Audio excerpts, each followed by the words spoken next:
Eebbo akkam naguma annagaadha hunda dandeessuudha.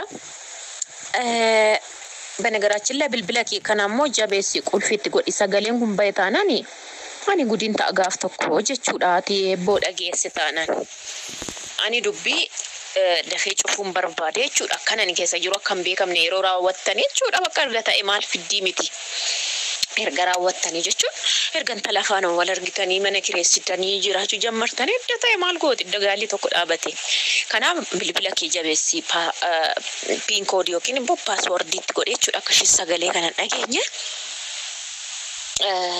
maal jechuun barbaade seete mucayyooni ji'a sadiitu naafee isan hojjedhu kana faana ji'a afurtu naafee waan xumuree naa eeguu waan sirreessu naan jettee akkamitti akka wali seeran isin qunnamsiisu naa dhufte akka goodaatti tangalataani mucaan kun yaa'u ala hojjette biyya namaa keessa akka hin dadhabneef seeran tasgabbeessi haala mijatuun tokkoffaa amma ittiin tuttuqisiin jedhe haadha eebbotiin amma tuttuqi akka waan fuutuu minaamana amma tuttuqi booda sitti maan dhufellee jettaanii jechuudha kanaafi mucaanis dhuftee immoo akka goodaa keessan taane kuweet irraa dhufti ishiin jechuudha kanaaf seeran tasgabbeessi waan sirreessi mana naannoo sirratutti amma beekamutti haga mucaan hin jeeqamu biyya namaatii dhuftee immoo jeeqamuun rakkisaadha jireenya keessi jijjiirti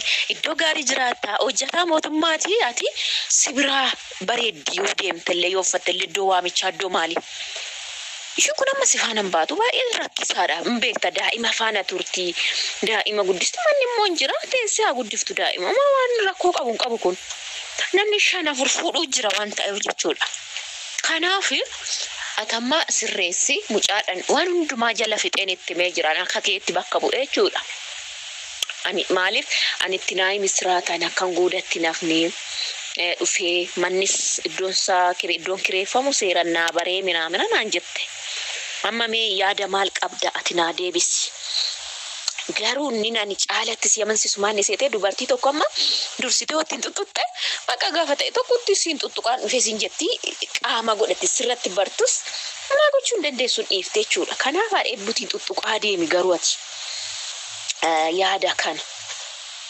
lammaffaa kanan siin jedha sadaffaa daraakee gidduu keessan galee ka'ee ana ati eebbus paaswordii kana saaqxee dhageesse ana akka gudiinan goonee jechuudha jabeessiti qabii sagalee kan balleessi yookiin dhaggeeffadhuuti yookiin immoo bilbila kee amma dhaggeeffattutti yeroo hundumaa qollofii jechuudha qolfiitti godhi bilbila keetti እና akkasiin siin jedha yaada qabdu naa deebisi mucayyoon ji'a sadii qofannaa fi nan dhufaa jette bargeet gara waggaa 7 fi waan ta'e hojjadhe jette si'a tokkitti galte sana keessatti mana achumaayii kondoomineemii carraa keessan jira jetteen baaneef garuu baadiyyeenyu keessaa bitteerti magaalaa biraa keessaa lafa inna mucayyoon gara jimmaati fagoodha waan ta'e waa ciqici amma kana maatii faana wal arganillee warra rakkisanii minaamin maaf ta'e maal minaamin hin jiru kun inna suuxu murtu jechuudha waan jiru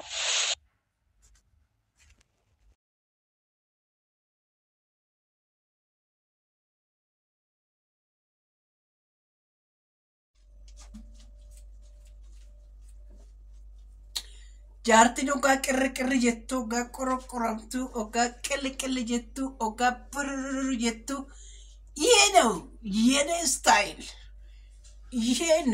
yene style ogaa shin jettu jechuudha dhugaa rabbii dha'eensi gombisa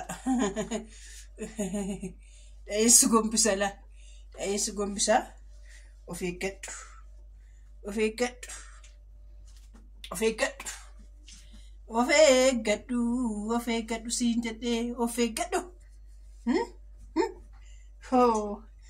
ashamaa akkam jirtu fayyaa keessanii nagaa keessanii nageenyeef araarri waaqayyoo lafa jirtan isiniif haa baay'atu daawwattoota koof jajjaalatamtoota koo akkam jirtu ashamaa nooru kolfuun irraa badeeran kolfina bashaa jenna ይሄ የኔ ስታይል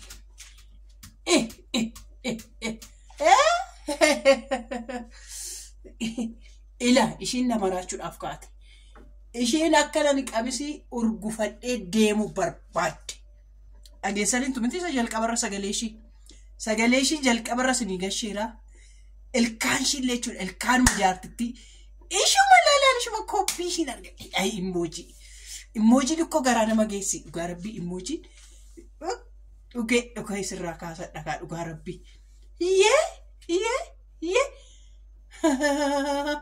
Nan beektu jechuudha. Dhugaa rabbii nan beektu. Anaa durii. Mataa jette ko irrammoo jechuudha jettee karkaa wayiidha. Mataan koo istaayilii godhadhee jette. Ana ishii ijoollee sadi godhatte ishii kana laal. Ati immoo fiiltarii xiqqoon godhadha jette miti. Ani immoo fiiltariidhuma karaa barriisaallee hin beeku. Fiiltariidhuma isa jedhamu karaa barriisaa hin beeku. Kunoo kaameraa silkii kooti. Kunoo ani immoo fiiltariidhuma karaa isaa hin beeku. Ani abbaan manaa koo bifa laaliin tan na fuudhe. Keessa koo laalii tan na fuudhe. Ani abbaa manaa koo gaafa baru siliippariidha nan bare. Ani abbaa manaa koo gaafa baru kun akkasitti tan bare la. Wala akkas jedhee kus sedaatiin bare la. Akkas kuulii laqallaqadhee miti, akkas chippistikii laqallaqadhee miti, akkas birrii lakkaa'ee miti. Jaalalaan ol barre. Waaqayyo siif haa dhiisu sitti araaramu. Hamiin jedha maal warra arrabsitan hundumtuu keessanuu arraba dhiisaati. Waaqayyo sitti araaramu. Gaa'ela namaan diigu. Waaqayyo sitti araaramu jedhaani. Nama dogoggorsiti. Kun seexana namatti fiddi dhugaa rabbii nama dogoggorsiti. Yaada koo. Ani inni kaaniyyuu nama raachuu nagaa. Ani sifaan hoggaan maraadhu hin qabu. Sifaan hoggaan maraadhu hin qabu. Kana sifaan hoggaa. Ilaa ishiin sagalee baay'ee seetan biidee silk wannoon kun ji'a sadiin duradhaan ergame. Amma ji'a lamaan dura ergame riikardiin kun. Gadi baasuu dhiisuu. Uummatatti beeksisuu dhiisuu. Odumaan har'a boru jedhu har'a gahee yeroo isaa gahee gadi baase malee abbaa eebbuu karaa kam argachuu hin dandeessu bollokeera. Bilbila isaa kamirra yuutuubii ishiin ilaalu yuutuubii irraa bollokeera. Silkii ishii inni ilaalu silkii ishii bollokeera. Waan hunda kee bullukkas godheera. Karaa kamiin abbaa eebbuu argatta. Maal ergaafi ture seetan namicha la jedhee jetti baasuu tokkotti erge gaafa deebinaaf kenni jettu hinna ta'een beeku ishii emoojii waatsaappii keessa jedhee totti erge sagalee isaa immoo maalumatti erge jedhee ariifadhee dhaggeeffachuuf jedhee jechuudha. Dhugaa rabbii anuma isaa jechuudha hudheen isaa ajjeesa jechuudha. Bakka tokkotti kana fidanii odoo dhufee jechuudha.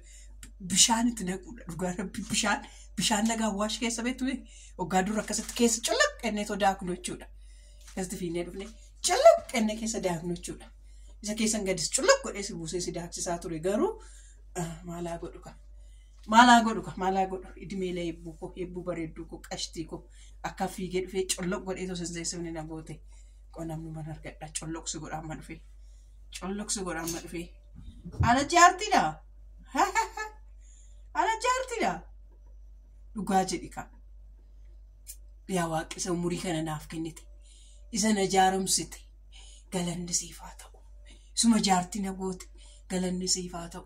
Ijoollee koo Waaqayyo sinaa eebbisuu eebbifamaa. Guddaa sanaaf galatoomaa. Asumaanis immoo fayyoon mataan addadha moo mataan irraan bura jettee har'a. Intaloo dhiisi maayinii dubbichiin qorruu na karartoo waansaa. Asii sammuu koo akkasitti ishiin kun sammuu koo nataatti.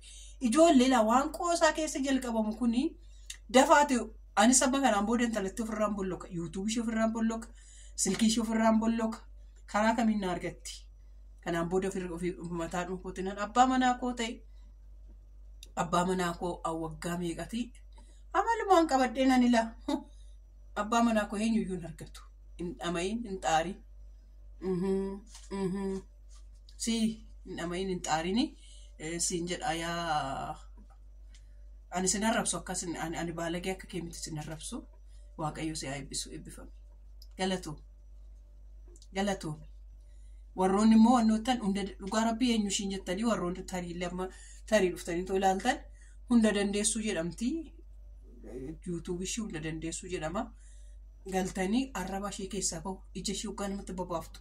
nama arraba re'ee nama nyaate nama qaaniin beenne takkadha ilaala ani maal akka hin taate seexanatu itti galle waaqayyo araara isaa siif haa baay'isu araara isaatiin si haa daawwatu araara isaatiin si haa ilaalu fayyina siif haa kennu amiin jedhaa dhugaa rabbii fayyina ishee dhabaa kennu fayyoo koo ati immoo dhiisi shiqashtii koo bareedduu koo oggaa haaranii ani oggaan haaruu mukattan odeessa mukatti bayitu odeessa ani mukattan odeessa mukattu ganaa seenarraa gala caakkaa keessa caakkaa ati immoo gadi bayi koyyee faccee achi gadi baatee goodaa san akkana karaa industirii mandarii sanitti akkana gadi bu'itoo wakii fudhadhuutoo qilleensa fudhadhuutee meetii keessa qabadhuutee kakuukii kubishaa keessa qabadhuutee wakii godhiitoo deebi'ee olee manatti oggaa haariisatti dhufu jechuudha kanuman siin jedha yaa qashtii koo waaqayyoo furmaata siif haa kennu abbaa kakuutifis laphee isaanii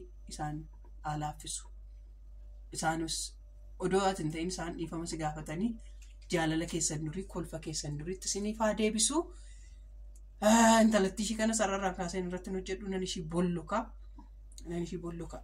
wayin immoo qaxxaniin deemaaf achi oona dhiifte na dhiisi dhiisa hin arrabsiinaati dhiisii jedhaanime dhiisii gaa'ela namaa deeguun gaarii miti jedhaanii hin arrabsiinaa dhugaa nama dogoggortee nama dogoggorsiti kun odoo natti dhufte ani karaatti kaballaa afaanitti cufanatti fakkaata iheeno jenne style achiti jechuudha ay waan gantaa biraatu nutti deemina